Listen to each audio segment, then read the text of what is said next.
और बढ़ते खबरों की ओर, कोरोना काल में भी पाकिस्तान के मौलवी सुधरने वाले नहीं हैं। पूरी दुनिया जहां एक तरफ इस महामारी से बचने के लिए उपाय कर रही है, लॉकडाउन कर रही है, वहीं पाकिस्तान के मौलवियों ने इमरान सरकार को धमकी दी है कि वो मस्जिदों के दरवाजे खोल दें और लोगों को जमात के साथ 5 वक्त की नमाज अदा करने दें। इसके लिए बाकायदा मौलवियों ने पाकिस्तान में ऐलान कर दिया है कि वो मस्जिदों में नमाज पढ़ें। मौलवियों ने बाकायदा धमकी दी है कि अगर ऐसा नहीं हुआ तो बवाल होगा। पिछले कई दिनों से कई बार पुलिस और नमाजियों के बीच झड़प हो चुकी है। देखिए पाकिस्तान के बौखलाए मौलवियों पर हमारी ये खास रिपोर्ट।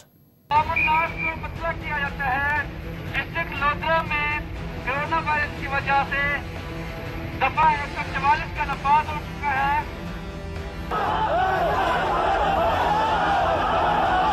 निशाना मस्जिद है, निशाना नमाज है, निशाना जुमा है, इससे नफरत पैदा होती है। ये मुझ पे हमला हुआ है, इन्होंने कातिलाना हमला किया, मेरे चश्मा तोड़ा, मेरे चश्मा। इमरान को मौलवियों की धमकी। गवर्नमेंट को भी अपना पैगाम देना चाहते हैं कि मस्जिदों के खुला रहने में कोई रुकावट नहीं होनी चाहिए। मस्जिद के ताले खोलो, नहीं तो होगी तोड़फोड़। बाजमात नमाज होगी, बाजमात तरावी होगी, बाजमात जुमा होगा। नमाज की इजाजत दो, नहीं तो होगा बवाल। तो हमें मसाजिद के अंदर भी 5 वक्त की नमाज, जुमे की नमाज और तरावी और रमजान मुबारक की इबादत के लिए हमें एहतियाती तदाबीर के साथ, हिफाजती तदाबीर के साथ इजाजत देनी चाहिए। कोरोना काल में बेलगाम हुए पाकिस्तान के मौलवी। मुसलमान के लिए मस्जिदों में नमाज बाजमात और जुमा का इज्तिमा एक अहम जरूरत है। लॉकडाउन को तोड़ने पर उतारू हुए धर्मगुरु।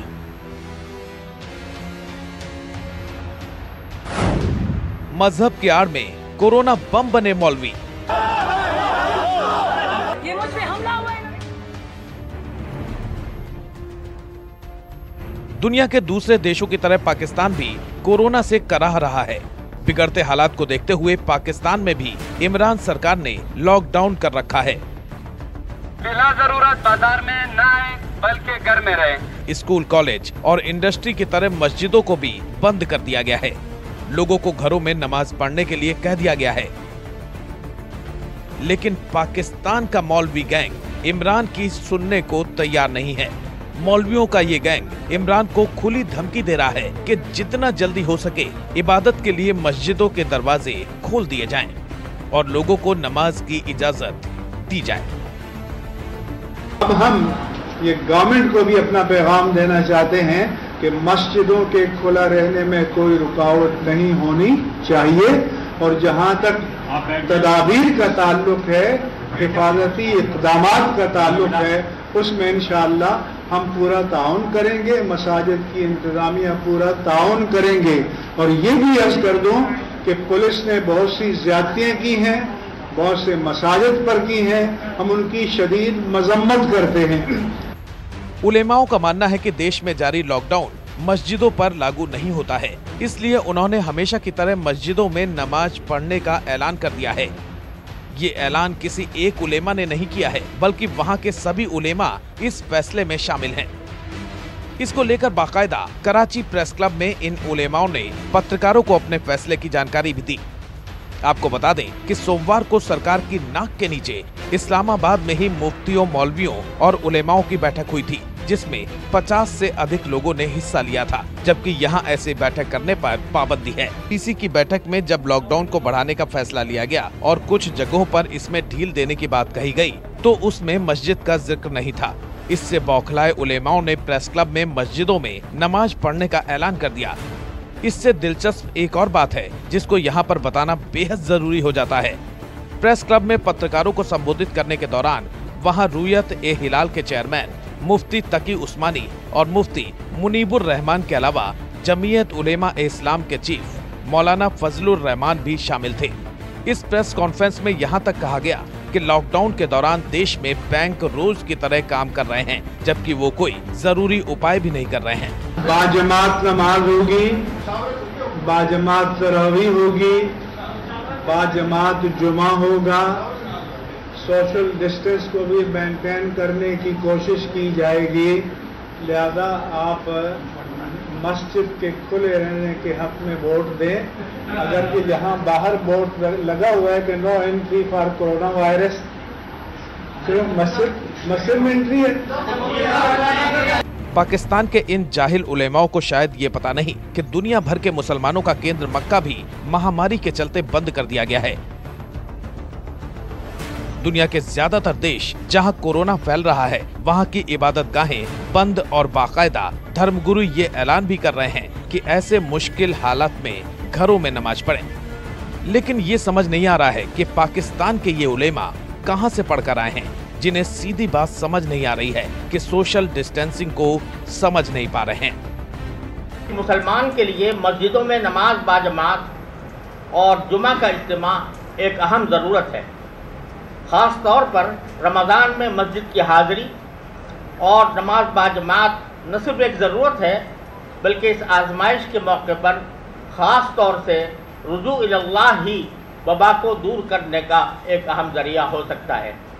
इसको हत्तल इम्कान एहतियाती तदाबीर के साथ जारी रखना भी ज़रूरी है। निशाना मस्जिद है, निशाना नमाज है, निशाना जुमा है, इससे नफरत पैदा होती है। इसलिए मैं मीडिया वालों से, हमारे भाई हैं, दीनी भाई हैं, इनसे गुजारिश करता हूं कि इस तरह का रवैया दीनी इदारों के बारे में इख्तियार नहीं करना चाहिए। इससे नफरत पैदा होगी और नफरत हमारे लिए अच्छी नहीं है। इन उलेमाओं ने धर्म की आड़ में पाकिस्तान सरकार और कई जगह लोकल प्रशासन के लिए मुश्किलें खड़ी कर दी हैं। इन उलेमाओं के बेकाबू बयान और बेतुके फैसलों की वजह से हालात किस तरह बनते जा रहे हैं, कुछ तस्वीरें आपको दिखाते हैं। ये तस्वीर कराची की है। कराची लॉकडाउन की है। यहाँ की भी मस्जिदों को बंद कर दिया गया है, लेकिन कुछ लोग मस्जिद में जमा हो गए और नमाज पढ़ने लगे। महिला एसएचओ अपनी टीम के साथ जब इन्हें मना करने पहुंची तो भीड़ बेकाबू हो गई। ये मुझ पे हमला हुआ है, इन्होंने कातलाना हमला किया, मेरे चश्मा तोड़ा, मेरे चश्मा। अवाम ने महिला एसएचओ के साथ बदसलूकी की और नमाज पढ़ने के लिए अड़ गए। न्यूज़ आपको दें, कराची में थाना पीराबाद के इलाके में हक्कानी मस्जिद में जबरदस्ती नमाज पढ़ने से मना करने पर अहले इलाका ने खातून एसएचओ को ज़दोकोब किया। नमाजियों की जबरदस्ती से खातून एसएचओ जख्मी भी हो गई। काफी मशक्कत के बाद महिला एसएचओ ने मस्जिद को बंद कराया। इसका बड़ा कौन है? उसको ताने लेकर आओ, उसको ताने लेकर आओ अभी के अभी। इस मस्जिद का बड़ा मुझे अभी चाहिए। और काला तो मैंने नहीं लगाया, तुमने काला लगाया। पुलिस और आवाम के बीच संग्राम की इस तस्वीर को देखिए। लोग पुलिस वालों की गिरेबां पकड़कर उनके साथ बदतमीजी कर रहे हैं, उन्हें मार रहे हैं। पब्लिक और पुलिस के बीच संग्राम की ये तस्वीरें लियाकताबाद की हैं, जहां लोग जुमे की नमाज के लिए पहुंचे। पुलिस ने जब इन्हें मना किया तो भीड़ ने पुलिस पर पत्थरों से हमला बोल दिया।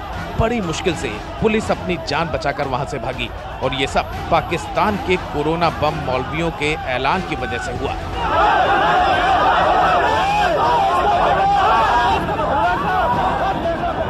इन उलेमाओं का इस तरह का बयान ऐसे समय में आया है जब पाकिस्तान में कोरोना वायरस के मरीजों की संख्या 5,983 तक पहुंच गई है। पंजाब जो इससे सबसे अधिक प्रभावित है, वहां पर इसके अब तक 2,945 मामले सामने आ चुके हैं। सिंध में 1,518, खैबर पख्तूनख्वा में 865, बलूचिस्तान में 248, गिलगित बाल्टिस्तान में 233, इस्लामाबाद में 131 मामले अब तक सामने आ चुके हैं। इतना ही नहीं, उलेमाओं का ये बयान इसलिए भी गैर जिम्मेदाराना है क्योंकि पिछले ही दिनों यहाँ पर तबलीगी जमात की वजह से कोरोना वायरस के मामले अचानक तेजी से बढ़े हैं। इस बात से ये सभी अच्छी तरह से वाकिफ भी हैं। तबलीगी जमात के लोगों को लेकर पाकिस्तान में विरोध भी हुआ था। ऐसे में ये सवाल उठना जरूरी हो जाता है कि क्या पाकिस्तान के उलेमाओं को इबादत के नाम पर लोगों की मौत का जरा भी इल्म नहीं है? क्योंकि इस वक्त सबसे बड़ा धर्म घरों में कैद रहना है और जितना हो सके लोगों से दूरी बनाकर रखना है। लेकिन इन उलेमाओं को कौन समझाए?